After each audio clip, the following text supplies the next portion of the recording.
নমস্কার, Ramakrishna TV YouTube চ্যানেলের পক্ষ থেকে সকল মা, বাবা, দাদু, দিদা, ঠাকুমা, ঠাকুর দাদাদের জানাই অনেক অনেক ভালোবাসা, প্রীতি ও আন্তরিক শুভেচ্ছা। সবাই ভালো আছেন, ভালো থাকবেন। আমরা আবারও চলে এসেছি শ্রী শ্রী রামকৃষ্ণ মিশনের স্বামী জ্যোতিষরানন্দ মহারাজজির লেখা ধ্যান ও আধ্যাত্মিক জীবন সম্পর্কে আলোচনা করতে, এবং আমরা আলোচনায় আছি গুরু ও আধ্যাত্মিক নির্দেশনা অধ্যায়। এবং আমরা আগের এপিসোডে এই অধ্যায় থেকে আলোচনা করেছিলাম আধ্যাত্মিক জীবন গঠনের শিক্ষার প্রয়োজন। আজকে আমরা আলোচনা করব গুরুর প্রয়োজনীয়তা, এবং একটাই কথা বলবো সবাইকে যে পুরো ভিডিওটি সম্পূর্ণ দেখবেন এবং অবশ্যই কমেন্ট করতে কিন্তু ভুলবেন না। তো চলুন আলোচনা শুরু হোক। গুরুর প্রয়োজনীয়তা। ভারতে আমরা এটা সত্য বলে ধরে নিই যে আধ্যাত্মিক জীবনে একজন গুরুর প্রয়োজন। আমি যখন প্রথম ইউরোপে যাই, ওখানকার কয়েকটি ধর্ম সংঘের কথা শুনে আশ্চর্যই হই। তারা বলতেন কোন বিশেষ শিক্ষণ বা কোনো বিশেষ শিক্ষণ ছাড়াই তারা ঈশ্বরের সঙ্গে যোগাযোগ করেন, ঈশ্বরের কণ্ঠস্বর শোনেন, আধ্যাত্ম জীবনযাপনে পথ নির্দেশন পান। আমি কয়েকটি ঘটনা পর্যালোচনা করে দেখি যে আমি যেমনটা আশা করেছিলাম ওই লোকগুলি নিজেদের স্বরেই শুনেছিলেন।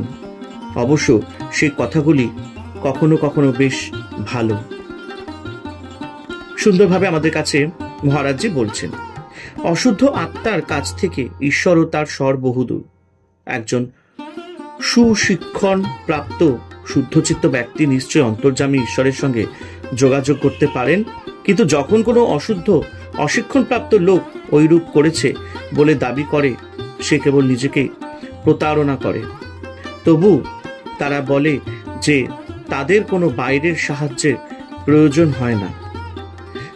আমার আচার্য স্বামী ব্রহ্মানন্দ বলতেন, চুরি করা শিখতেও একজন শিক্ষকের দরকার, আর ব্রহ্মবিদ্যার মতো শ্রেষ্ঠ বিদ্যা ব্রহ্ম সম্বন্ধে জ্ঞান অর্জন করতে কোনো শিক্ষক লাগবে না। এতে কোনো রহস্য নেই। লোকে রেডিয়াম সম্বন্ধে জানতে ম্যাডাম কিউরি কাছে যায়, পরমাণুর বিষয় জানতে রাদারফোর্ডের কাছে যায়। প্রাকৃতিক বিজ্ঞান শিখতে যেমন একজন উপযুক্ত শিক্ষকের দরকার, আধ্যাত্ম বিজ্ঞানেও তেমনি আত্মার স্বরূপ উপলব্ধির পদ্ধতি জানতে একজন গুরুর নির্দেশন একান্তই প্রয়োজন। এই ক্ষেত্রে আমরা এমন এক জায়গায় যাচ্ছি যার সম্বন্ধে আমরা কিছুই জানি না।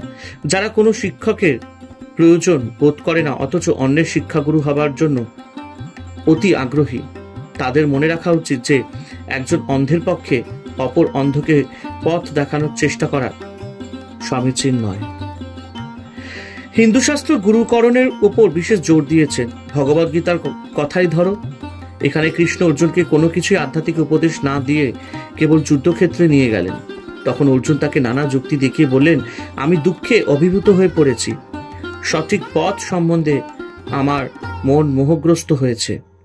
শিষ্যের মতো আপনার কাছে প্রার্থনা করছি, আমি আপনার শরণাগত, আমাকে উপদেশ দিন। কেবল যখন অর্জুন কৃষ্ণকে গুরুর আসনে বসালেন, তখনই সে দিব্য আচার্য উপদেশ দিতে আরম্ভ করলেন। শঙ্করের বিবেক চূড়ামণিতে আমরা পাই, শিষ্য গুরুর কাছে আবেদন করেছেন, হে গুরু, আমি জন্ম মরণ তরঙ্গ সংকুল সমুদ্রে পড়েছি, এই কষ্ট থেকে আমায় রক্ষা করুন।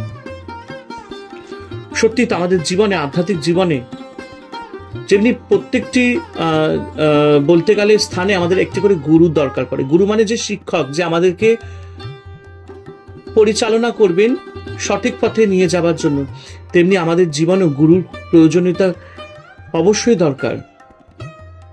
যেমনি আমরা যখন ছোটবেলায় যখন আমরা বড় হয়েছি, মানে ছোট থেকে যখন আমরা বড় হয়েছি, তখন হয়তো গুরু সম্বন্ধে অতটা আমরা জ্ঞান থাকতো না, কিন্তু তখন আমরা বলতাম, এই যে একটা কথা বলছি, যেমনি মা যখন তিনি একটি সন্তান জন্ম দেন, তিনি তাকে কোলে পিঠে করে মানুষ করেন, তাহলে সে মাও কিন্তু একটি সন্তানের কাছে প্রথম গুরু, তাই না? আস্তে আস্তে তার যখন জ্ঞান হয়, সে যখন স্কুলে পড়াশোনা করে, তখন সে শিক্ষকের কাছ থেকে অনেক জ্ঞান অর্জন করে, সে শিক্ষকও কিন্তু গুরু, কারণ সে তাকে নলেজ শেয়ার করছেন এবং আমরা সেই শিক্ষকের কাছ থেকে নলেজটা গেইন করছি এবং অনেক কিছু আমরা শিখছি। জীবনের প্রত্যেকটি ধাপে ধাপে স্টেজে স্টেজে আমরা অনেক কিছু শিখি। স্কুলেও তো টিচারকে আমরা হয়তো ইংলিশ ওয়ার্ডের টিচার বলি, কিন্তু সেও তো আমাদের গুরু, তাই না? সেরকমই আধ্যাত্ম জীবনেও আমাদের একজন গুরুর খুব প্রয়োজন এবং লাইফে গুরু থাকার আবশ্যক দরকার। এতে আমাদের কি হয়, আমরা আমাদের সঠিক পথে চলতে গুরু সবসময় সাহায্য করবেন এবং আমাদের এই পৃথিবীতে আসার কারণটা কি সেটা একমাত্র গুরুই আমাদেরকে বলে দেবেন। তাই সঠিক পথে চলার জন্য একজন উপযুক্ত গুরুর খুব দরকার, যে সবসময় আমাদের পাশে থাকবেন, সবসময় আমাদেরকে পজিটিভ দিক থেকে এগিয়ে নিয়ে যাবেন, তাই না? তাই জন্য জীবনে গুরুর প্রয়োজনীয়তা বিশেষ বিশেষ দরকার। এটা আমার বক্তব্য, আমার পয়েন্ট অফ ভিউ, যেটা আমি এই অধ্যায়ে আজকে আলোচনা করে বুঝলাম স্বামী জ্যোতিষরানন্দ মহারাজজির লেখায়। তো গুরু তো সবসময় আমাদেরকে পথ নির্দেশন করে, কোন পথে আমাদের যেতে হবে। তিনি তো সবসময় বলে দেন যে ঈশ্বরের পথে চলো, তাহলে আমাদের জীবন সুন্দরভাবে এগিয়ে যাবে। তো গুরুর কথা মেনে যদি আমরা সবসময় যদি আমাদের নিজের জীবনটাকে যদি সেভাবে যদি পরিচালনায় যদি নিয়ে যাই, তাহলে আমার মনে হয় যে আমরা পজিটিভ থাকবো, ভালো থাকবো এবং অবশ্যই আমরা একটা আলাদাই শান্তি পাবো। আজকের ভিডিওটা যদি ভালো লেগে থাকে অবশ্যই আপনারা লাইক কমেন্ট করতে কিন্তু ভুলবেন না। আর রামাকৃষ্ণ টিভি ইউটিউব চ্যানেল কিভাবে ভালোবাসা দেবেন, ভালোবাসতে থাকবেন। হরে কৃষ্ণ কৃষ্ণ কৃষ্ণ হরে হরে, হরে রাম রাম রাম হরে হরে। জয় শিব শম্ভু, জয় দেবী দুর্গা দুর্গতি নাশিনী, জয় মা কালী।